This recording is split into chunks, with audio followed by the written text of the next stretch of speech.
Boker Or, Beshem Hashem Naaseh Venatzliach en ce lundi 27 du mois de décembre et 23 du mois de Tevet Chaim Tovim Shalom Shiur demandé sur l'Ikutei Moharan, Rabbi Nachman mi Breslev, et vous allez voir combien notre Torah est remplie, mamage, de psychologie. C'est impressionnant de voir combien notre Torah est capable de nous expliquer des choses qui demandent beaucoup d'années d'études dans le domaine des universités au niveau de la psychologie.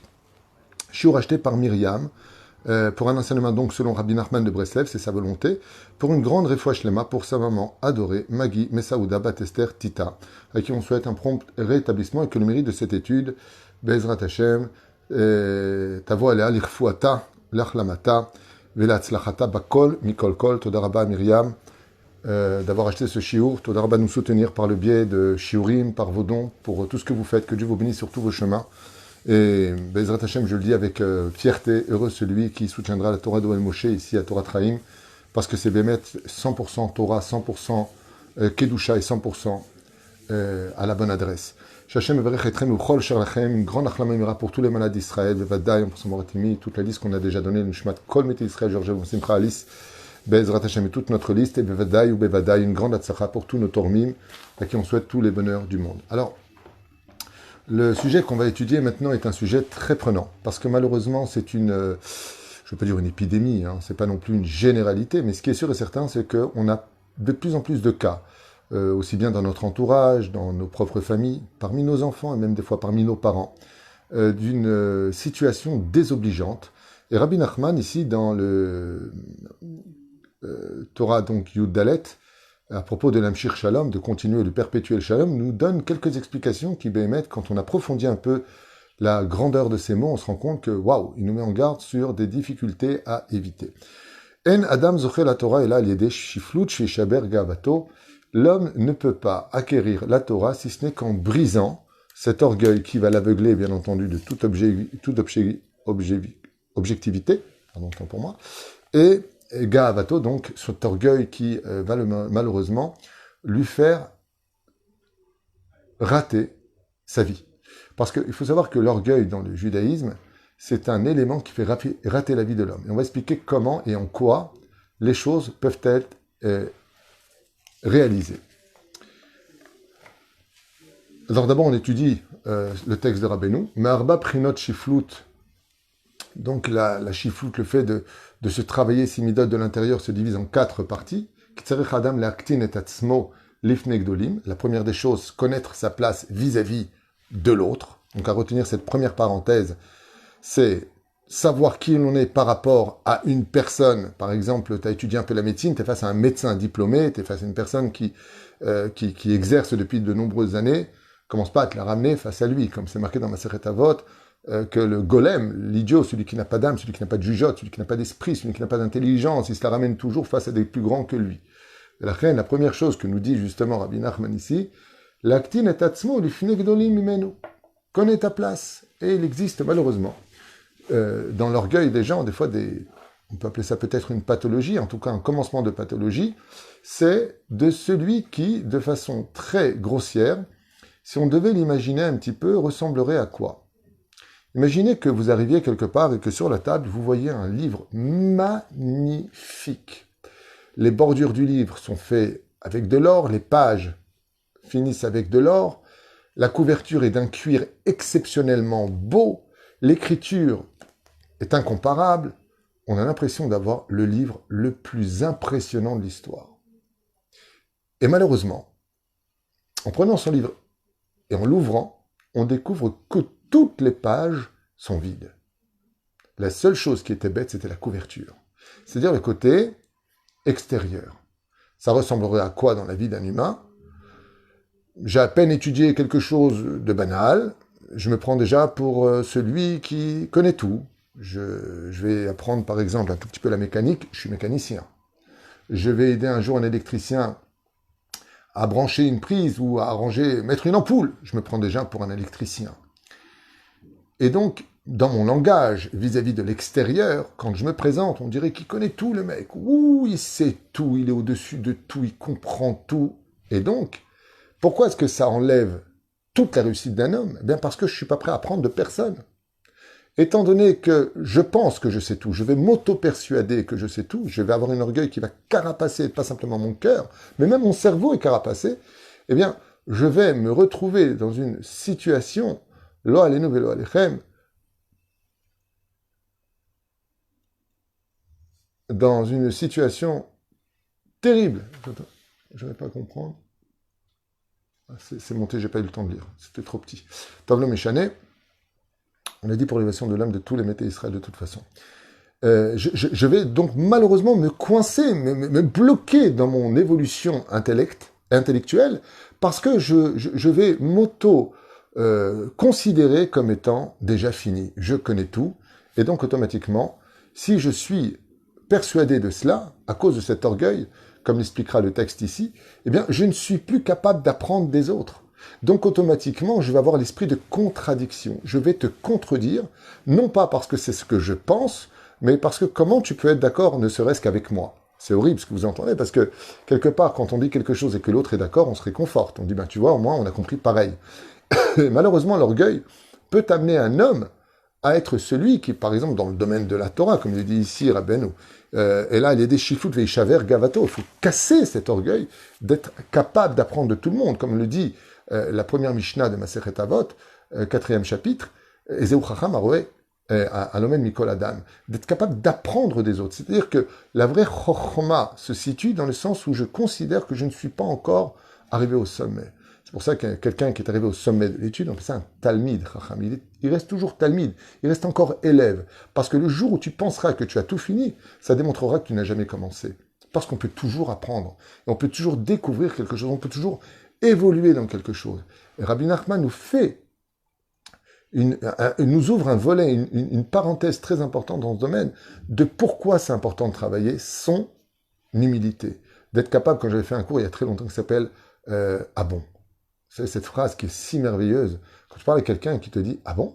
C'est-à-dire que je suis encore ouvert à quelque chose que je ne savais pas. Comme on dit « Ishtam yoshevo alim », le tam, c'est celui qui sait encore s'étonner d'une chose qu'il ne savait pas. Mais celui qui ne s'étonne plus de personne, eh bien, ce qui va se passer chez lui, c'est qu'il va créer un terrible court-circuit dans sa vision des choses. C'est que ce n'est plus ses idéaux qu'il va défendre, parce qu'il n'en a pas, c'est un livre vide, mais il va défendre le fait de vouloir t'apprendre quelque chose que toi tu ne savais pas.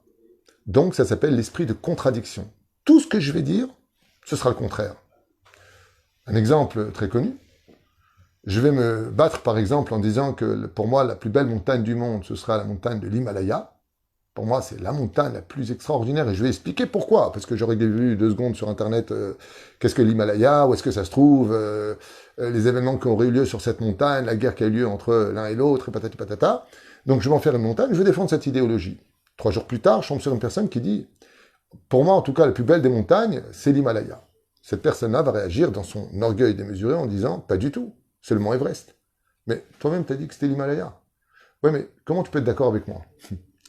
Donc, si tu es d'accord avec moi, c'est au même niveau que moi. Moi, je vais monter sur toi. Et donc, je vais défendre une autre idéologie, mais qui, en réalité, n'est pas du tout celle que je pense. Parce qu'en réalité, je n'ai pas d'idéologie. Mon livre est vide. Et pourquoi je vous parle de tout ça ? Parce que l'orgueil mène à cela. L'orgueil mène à montrer une vitrine extrêmement riche, alors que le livre est totalement vide. On est complètement vide de tout. On n'a rien à vendre, on n'a rien à dire, on n'a rien à penser. Juste faire beaucoup de bruit, beaucoup de « et moi, et moi, et moi, et moi, et moi ». Et c'est pour ça d'ailleurs qu'il est très difficile pour nous de se souvenir d'une personne qui était orgueilleuse. Parce qu'il a tellement fait de vent dans sa vie que quand il part, c'est du vent qui est parti. C'est Chaval Meod. D'où l'importance de travailler son humilité. Plus tu t'effaces, plus Dieu te fait apparaître. Vous voyez, je vais vous dire quelque chose de simple. Au niveau des enquêtes, quand une personne, Hazve Shalom, vient et fait quelque chose, il était présent, il était actif, il a commis un meurtre, il a commis un vol, il a fait un méfait, ou tout simplement il était là et on va faire une enquête. La chose qui réapparaîtra le plus, qui nous permettra d'arriver jusqu'à lui, ce sont ses empreintes digitales, qui sont les choses les plus insignifiantes dont on a le moins besoin dans le corps humain. L'élément dont on a le moins besoin sur Terre, dans un corps humain, c'est les empreintes digitales. On pourrait dire à Dieu à quoi ça sert, les empreintes digitales. Qu'est-ce qu'on en fait ?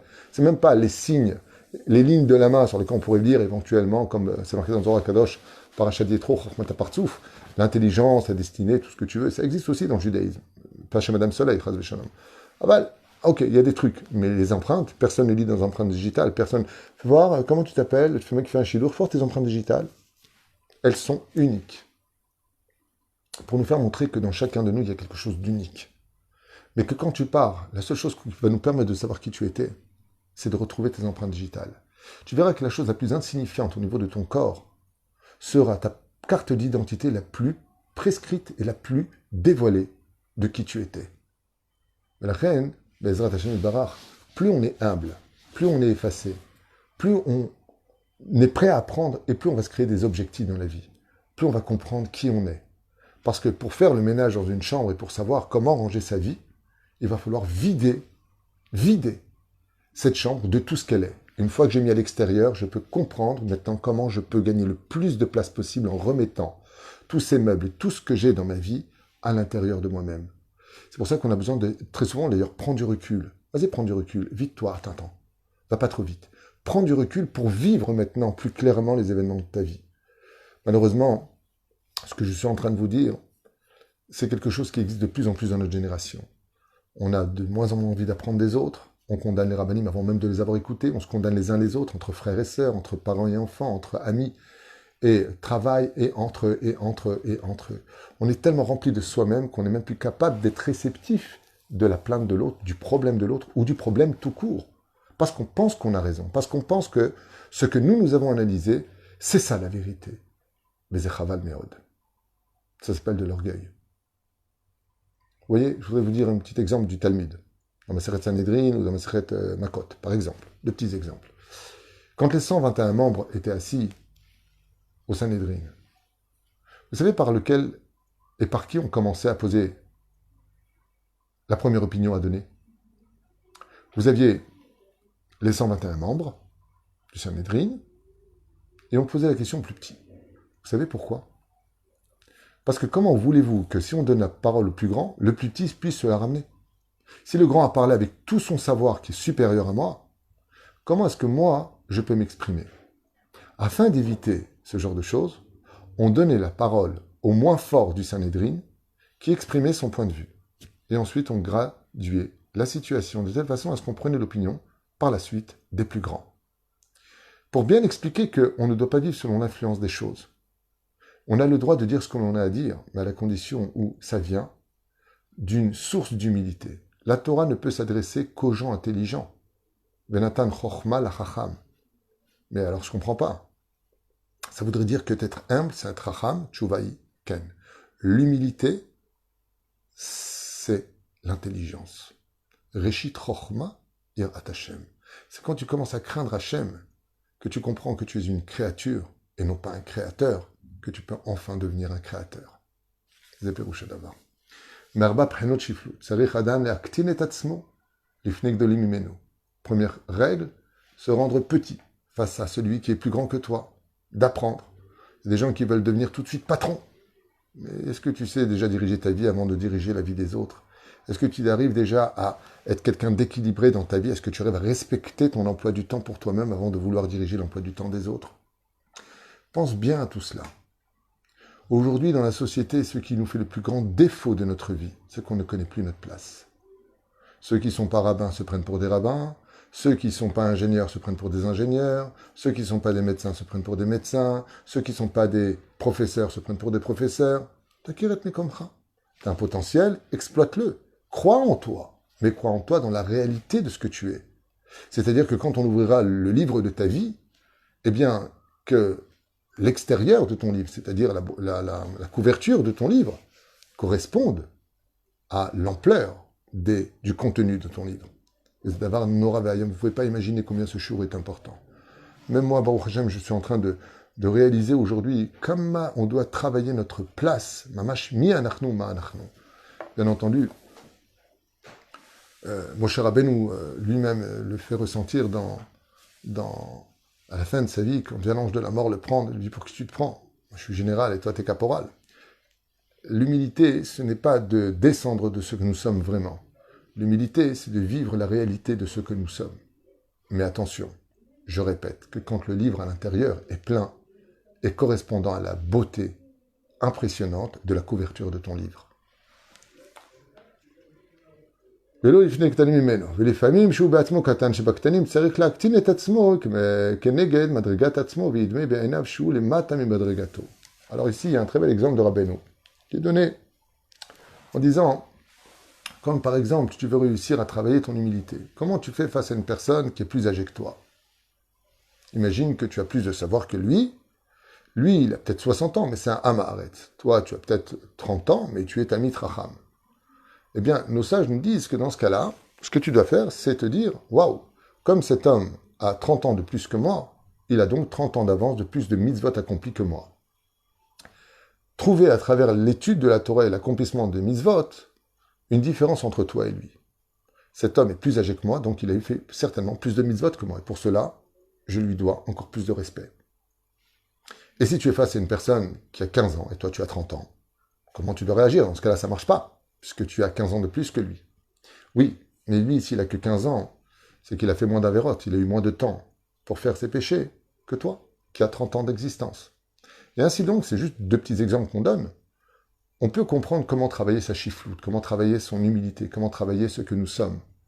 Se mettre toujours Bezrat Hashem dans la situation de ne pas créer son honneur sur la difficulté des autres, sur la déchéance des autres. Ne pas montrer de Elionout, on dit en hébreu, montrer de supériorité par rapport aux autres. Bien au contraire. L'une des raisons d'ailleurs pour lesquelles il y a le plus de problèmes de Shlom Bayit vient du fait que très souvent il y a ce combat de montrer qui est supérieur à l'autre. C'est moi qui paye, c'est moi qui fais, sans moi tu ne serais rien. Il y a toujours cette dimension de vouloir faire tomber l'autre. C'est-à-dire sur le dos de son prochain. Et la reine, il dit ici, et donc toute chose, dit Rabbi Nachman, qui pourrait te donner l'occasion de briller, de grandir, comme par exemple de venir poser des questions. Dis-moi, tu crois que si j'achète un yacht, tu penses que c'est mieux de faire venir, d'acheter du pays lui-même, d'acheter une Mercedes? Tu crois que c'est mieux de la faire venir d'Allemagne, d'acheter en Israël? C'est quoi le but de ta question? C'est de dire que tu peux te payer une Mercedes? C'est quoi le but de ta question? Pose-toi juste cette question avant de poser les questions. Pourquoi tu en parles? Maintenant, on a fait justement un cours sur vivons cachés, vivons heureux. Ma matarat advarim. Quand par exemple tu contredis l'autre, pose-toi juste une question. Quel est le but de cette contradiction? Est-ce que tu cherches le émettre ou c'est une question de briller et de montrer à l'autre qui s'est gouré que toi tu as la réponse et que tu veux la donner devant tout le monde? Quand tu fais un don, ton but c'est de soutenir la Torah en remerciant Hachem parce que l'or et l'argent lui appartient? Ou ton but c'est de montrer que toi tu es un gros donateur, que toi tu peux donner, que toi tu aimes donner, que toi tu veux montrer que tu es là? Ma matara shelcha. Et il y a trois choses, donc, qui, Rabbi Nachman explique, peuvent mener un homme à détruire sa vie s'il ne les cadre pas. C'est l'intelligence, le savoir, plus exactement. Deuxièmement, sa force, le bras long, comment dire, ses connaissances. Et la richesse, qui peuvent rendre un homme totalement orgueilleux, complètement fou.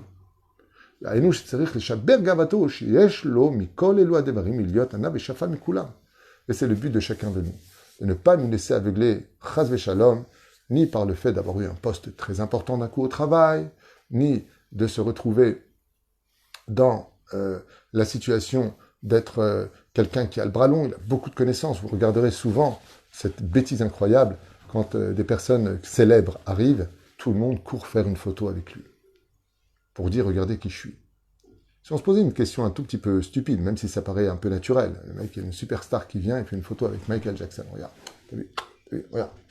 Alors il y a le côté stratégique du restaurant, par exemple, le restaurant, il aime bien prendre des photos avec des personnes célèbres pour dire, regardez qui est venu manger dans mon restaurant. C'est une stratégie, on va dire, commerciale, c'est cédère, on peut pas, c'est pas de l'orgueil, c'est simplement dire, voilà, Baruch Hashem, vous mangez dans un endroit où des stars sont venus manger. C'est pas dramatique. Mais je me rappelle qu'une fois, Rabbi Moshe Ederi Zatzal, mon rave, était assis dans le magasin de Dounia, c'était à Belleville, c'était le magasin de mon frère à l'époque, et une personne très célèbre, très aimée, très connue, est rentrée dans le magasin de mes parents à côté, Eligel. Et moi, bon, j'étais très jeune à l'époque, j'ai vu cette personne, une star très connue, qui rentre chez nous comme ça, et j'étais impressionné. Je dis, waouh, tu te rends compte, toi, il vient ici. Il n'y avait pas à l'époque les portables. Je voulais prendre un appareil photo, le prendre, et tout. C'était un... Bon. Et je suis parti à côté, j'ai dit Rabbi Moshe Deri, waouh, vous savez qui est à côté? Il y a telle et telle personne. Vous voulez venir? Et Rabbi Moshe Deri m'a regardé comme ça dans les yeux. Il m'a dit, pourquoi tu veux que je vienne? Il a quelque chose à me dire. J'ai quelque chose à lui dire. Et j'ai regardé comme ça, je lui ai dit, mais c'est une personne très célèbre. Et il m'a dit comme ça, Baruch Hashem. Je n'avais pas compris son comportement. Ah ben, ça correspond à ce que je vous dis. Par contre, dans la boutique, tout le monde est rentré et tout le monde voulait une chose. Prendre une photo avec lui. Si on fait une psychanalyse de cela, même si ça paraît complètement anodin, et tout à fait valable, de prendre une photo avec une personne célèbre. Regarde, je fais, ah super, ah bon, c'était où? Ça fait parler les gens. Pourquoi tu le fais? Pourquoi c'est pas toi, la personne avec qui on veut prendre des photos? Pourquoi tu n'as pas acheté une personnalité comme Rabbi Moshe Deri qui n'a pas besoin d'aller à côté pour rencontrer une célébrité et quoi faire? Prendre une photo avec lui et alors? Vous savez qui je suis? Moi, je suis avec Akadosh Baruch Hu. Vous savez qui je suis avec ma Torah. Vous verrez que les photos des tzadikim se vendent très cher. Vous savez pourquoi? Parce qu'elles sont rares. Ce ne sont pas des gens qui courent pour être en face de la caméra. Ce ne sont pas des gens qui courent devant le succès, devant les honneurs. Vous avez que moi, chez Kotev Rabbi Nachman. Tu veux être quelqu'un de... Je me rappelle à Nitivot, je me rappelle les photos de Baba Saleh, elles étaient vendues 10 shekels à l'époque. C'était énorme. Tous les touristes en achetaient. Ouais, une photo de Baba Saleh. Vous savez pourquoi? Parce qu'elles étaient rares. Parce qu'elles étaient rares. Les rabbinim ne cherchent pas à être sous les projecteurs. On ne cherche pas. Pourquoi? Parce qu'on est sous les projecteurs de la Torah déjà. On n'a pas besoin. On n'a pas besoin. On est une personne qui est construite de l'intérieur. On n'a pas besoin de se montrer, regarde, t'as vu, j'ai été nommé directeur, t'as vu, je suis. J'ai pas besoin de ça. Parce que, Mani Bichlal, qu'est-ce que j'ai de plus que les autres? Juste le mérite que Akadosh Baruch Hu, Rosh Hashanah m'a donné le poste de responsabilité d'une société importante, d'une réussite quelconque, d'acheter une nouvelle voiture, de posséder un nouvel appartement. Todanael, Kol Besheket. Pourquoi? Parce que si j'ai besoin de montrer que je brille, ça veut dire que je me sens vraiment être quelqu'un d'éteint. Si j'ai besoin tout le temps d'écraser l'autre pour lui montrer ma supériorité, à quel point je peux être une tombe pour essayer de revivre sur le dos de l'autre? Si j'ai un esprit de contradiction, uniquement par esprit de contradiction, pour montrer que je n'ai pas besoin de l'autre, que j'ai toujours moi les réponses. Vous savez, les grands d'Israël, quand ils avaient la réponse, ils réfléchissaient s'ils la donneraient ou pas. Vous savez pourquoi? Une fois avec le Rav Mordechai Eliyahu, Zecher Tzaddik Kadosh Bracha, on avait posé une question, et j'ai vu hésiter à répondre. Et quand je posais la question dehors, je lui ai dit, Rav, pourquoi vous avez hésité à répondre à une question tellement simple? Il a dit, pour ne pas croire que j'ai toutes les sciences infuses, que moi aussi j'ai besoin de chercher des vérités, que moi aussi j'ai... C'est un exemple que j'ai voulu donner. Faire attention de ne pas montrer trop de je sais, trop de je comprends, trop de je suis. Laisse aussi l'autre exister. Bien entendu, et je finirai avec ça. La Mishnah nous dit, Bemakom she'en ish, tishtadel yot ish. C'est-à-dire que dans un moment où les choses sont un peu pressées, qu'on n'a pas trop le temps, et que le travail pourrait être fait par deux personnes, et qu'une personne a moins le temps, ou sait moins bien le faire, dans ce cas-là, il est tout à fait légitime que la personne compétente agisse pour le bien-être de tous. Et ça, c'est pas de l'orgueil. Et ça, c'est pas de la rapidité. C'est de la sagesse. Pourquoi? Et Zeu Chacham, Aro et Anolad. Des fois, de trop tarder à faire les choses nous fait perdre beaucoup de temps, beaucoup d'argent et beaucoup d'échecs dans la vie. Aller vite, c'est quand on roule doucement. Mais on roule pour aller vite. Pérouche à d'avoir que la croisière la plus adaptée à la vie, c'est quand on roule sur une vie qui correspond dans le domaine dans lequel tu es. Je m'explique. Si tu roules à 120 km/h en pleine ville, est-ce qu'on a le droit de rouler à 120? Non. Mais s'il n'y a personne, c'est pas ce qui importe. Le problème, c'est que tu es dans une situation où si quelqu'un traverse à 120 km/h, tu n'auras pas le temps de freiner, tu risques de tuer une personne. Mais si je suis sur l'autoroute, tu peux rouler à 120. Par exemple, sur le Glishech, là-bas c'est 120. Donc, il faut que j'adapte ma conduite par rapport à l'agglomération dans laquelle je me trouve. Ainsi donc, des fois dans la vie, il va falloir se mettre en avant, parce que là, c'est le moment de te mettre en avant. Comme Yosef le dira à Pharaon, voilà ce que tu dois faire, ça et ça et ça et ça. Tu devras prendre toutes les récoltes et les mettre de côté, les engranger, Mais Pharaon ne lui a jamais dit quoi faire. Il lui a dit, c'est quoi mon rêve? Il lui a pas demandé de lui donner la solution. Mais là, c'est le moment de donner la solution, parce que sur tout ton royaume, le seul qui est capable de le savoir et de le faire, c'est moi, lui dit Yosef. Et pourtant, Yosef était extrêmement humble. Ce n'est pas parce qu'on prend les devants de certaines situations qu'on est des orgueilleux, qu'on veut s'accaparer des choses, ou qu'on est au-dessus des choses, ou qu'on veut être seul à tout diriger, mamashlo. C'était juste le moment, parce que des fois on est sur une autoroute, alors il faut savoir rouler à la bonne vitesse, parce que de rouler à 50 km/h sur une autoroute, tu peux provoquer encore plus d'accidents que celui qui roule à 150 km/h. Et la reine, adapter une vie, comme dit Rabbi Nachman de Breslev, c'est de connaître sa place, à la condition où tu as cassé la pire des choses qui nous aveuglent de toute la joie de vivre, de tout ce qui nous fait vivre en société, l'orgueil. Baruch Adonai l'olam, amen, amen.